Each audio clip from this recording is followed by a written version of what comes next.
அனைவருக்கும் வணக்கம். தெய்வீக பலன்கள் சேனல் சார்பாக தங்களை அன்புடன் வரவேற்கிறோம்.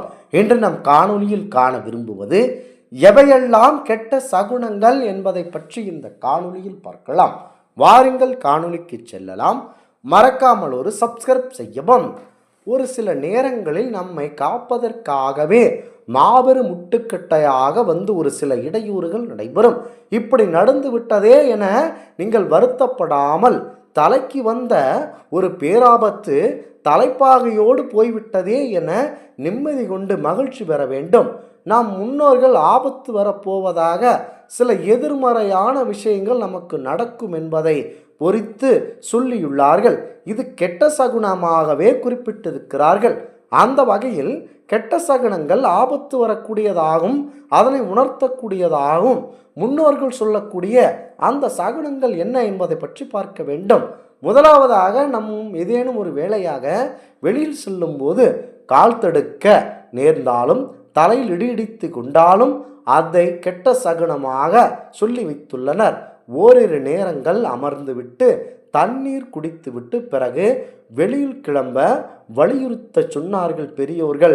காலச்சக்கரம் நமக்கு எதிரான சூழலும் பொழுது நாம் செய்த புண்ணிய கர்ம வினையானது அதிலிருந்து நம்மை காப்பாற்றுவதற்காக இதுபோல நேரங்கள் சற்று அமர்ந்து விட்டு தண்ணீர் அருந்து விட்டு செல்லும் போது நமக்கு நன்மை நடக்கும் என சாஸ்திரங்கள் கூறுகின்றன.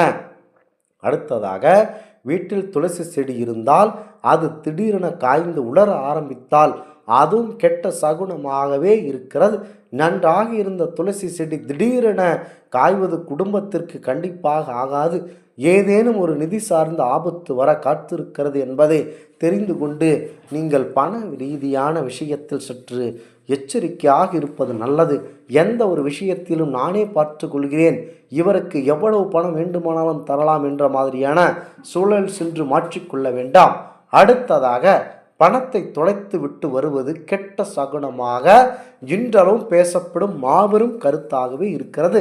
பத்திரமாக வைத்திருந்த பணம் நம்மை அறியாமல் எங்கேயாவது துளைக்க நேர்ந்தால் நமக்கு மாபெரும் ஆபத்து வரப்போகிறது என்பதை நீங்கள் நினைத்து வைத்து கொள்ள வேண்டும்.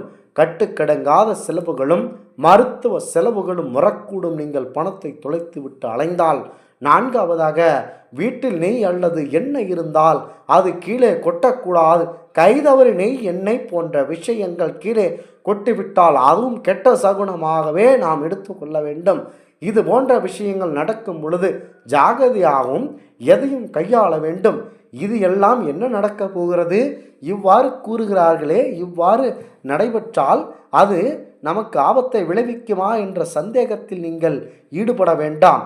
கண்டிப்பாக இந்த மாதிரியான விஷயத்தில் சற்று ஜாகிரதையாக இருந்துதான் பார்க்க வேண்டுமே. பொய்யாக இருந்தால் பரவாயில்லை, சற்று உண்மையாக இருந்து விட்டால் நம்முடைய நினைவை சற்று நினைத்து பாருங்கள், அவ்வாறு செயல்படுங்கள். நம்முடைய இல்லத்தில் பள்ளி இருந்தால் அது நல்ல சகுனம் என்ற சொல்லுவார்கள். பள்ளி விழும் பலன் என்ன என்று நாம் வீட்டு கேலண்டரை கூட சொல்லிவிடும். வீட்டு பள்ளி இருப்பது அதிர்ஷ்டம் தரும் என்பார்கள். ஆனால் வீட்டில் இரட்டை பள்ளிகள் ஒன்றோடு ஒன்று சண்டை போட்டு கொண்டால் அது கெட்ட சகுனமாகவே பார்க்கப்படுகிறது. குடும்பத்தில் சண்டை சச்சரவுகள் ஏற்பட வாய்ப்பு இருக்கிறது. அண்ணன் தம்பிகளிடையே வம்பு வழக்குகள் வரக்கூடும் என்பதை முன்கூட்டியே உணர்த்துவதாக சொல்லப்படுகிறது.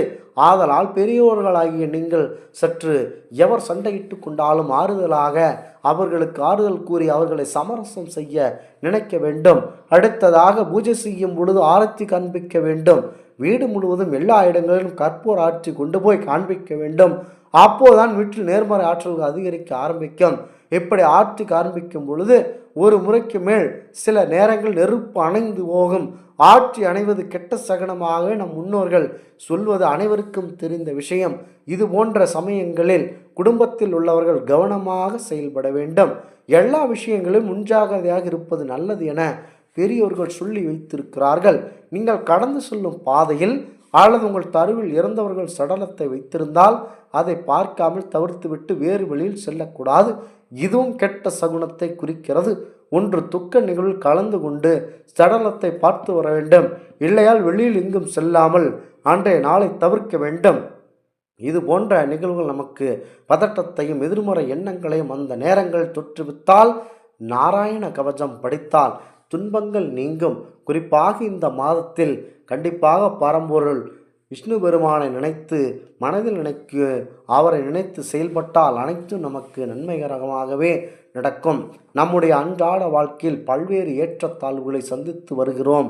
ஒவ்வொரு நாளும் ஒவ்வொரு மாதிரி இருப்பதில்லை. பல தினங்கள் நமக்கு சாதகமாக இருந்தாலும் சில தினங்கள் நமக்கு பாதகமாக அமைவிடுகிறது. கெட்ட விஷயங்கள் நடப்பதாக இருக்கும். இப்படி கெட்ட விஷயங்கள் நடக்கப் போவதை முன்கூட்டியே கெட்ட சகுனமாக உணர்த்தக்கூடிய சில விஷயங்கள் இருப்பதுதான் நாங்கள் கூறும் இந்த விஷயமாகும்.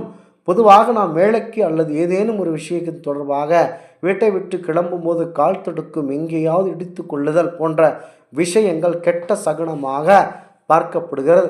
அப்போது மீண்டும் வீட்டிற்கு வந்து சிறிது நேரம் தண்ணீர் குடித்துவிட்டு கிளம்ப வேண்டும். ஏனெனில் நாம் அலட்சியமான மனநிலை மாற்றமும் நிதானத்தையும் கொண்டு வர வேண்டும். வீட்டில் கண்டிப்பாக தங்கிவிட்டு செல்வது முக்கியத்துவமாகும். எனக்கு நேரமே இல்லை, நான் இங்கே உட்கார்ந்து கொண்டு செல்வது என நினைத்திருப்பவர்கள் நேரடியாக முச்சந்தையில் விநாயகப் பெருமான் இருப்பார். மரத்தடியில் நம்முடைய எளிமையான விநாயகர் இருப்பார். அவரிடம் சென்று, இறைவா, நீதான் என்னை காப்பாற்ற வேண்டும், பரம்பொருள் பிள்ளையாரை வணங்கிவிட்டு செல்லுங்கள், அனைத்தும் நல்லபடியாக நடக்கும். உங்களுடைய வீடுகளில் துளசி செடி, இந்த மாதிரியான துளசி செடிகள் காயத் தொடங்கினால் சற்று கவனமாக இருப்பது நல்லது. ஜோதிட சாஸ்திரப்படி தங்கம் மகாலட்சுமி தேவியின் அம்சமாக பார்க்கப்படுகிறது. தங்க நகை ஏதேனும் தொலைந்தால் அது வீட்டிற்கு கெட்ட நிலையை ஏற்படுத்தும் என்பதை உணர்த்த வேண்டும். தங்கம் மகிழ்ச்சி மற்றும் செழிப்பின் அடையாளமாக திகழ்வது என்பது சிறப்பம்சமாகும். முக்கியமாக மக்களின் முதலீடு வாழ்க்கையை இக்கட்டான நேரத்தில் காக்கக்கூடிய பொருளாகவும் விளங்குகிறது. அதனால் தங்கம் தொலைந்து விட்டால் உடனே வீட்டில் மகாலட்சுமி வழிபாடு செய்வதும் அருகில் உள்ள அனுமனை வழிபாடு செய்வதும் நல்லது. உங்கள் கையில் வைத்திருக்கக்கூடிய நெய் பத்திரம் தவறி விழுந்தால் தரையில் விடுவதும் நெய் தரையில் பரவுவதும் உங்களுக்கு கெட்ட விஷயங்களை தரக்கூடியதாக இருக்கிறது. ஜோதிட சாஸ்திரப்படி பள்ளி சத்தமிடுவது நல்ல சகுனம் அல்லது நாம் நினைப்பது சரியான என உணர்த்தும். இருந்தாலும் வீட்டில் பள்ளி சண்டை போட்டால் அது அசுபமான விஷயமாக கருதப்படுவது குறிப்பிடத்தக்கது. இந்த ஆன்மீக தகவல் உங்களுக்கு பிடித்து இருந்தால் தெய்வீக பலன்கள் சேனலை கண்டிப்பாக சப்ஸ்கிரைப் செய்து கொள்ளவும். மீண்டும் ஒரு நல்லதொரு காணொளியில் உங்களை சந்திக்கிறோம். நன்றி, வணக்கம்.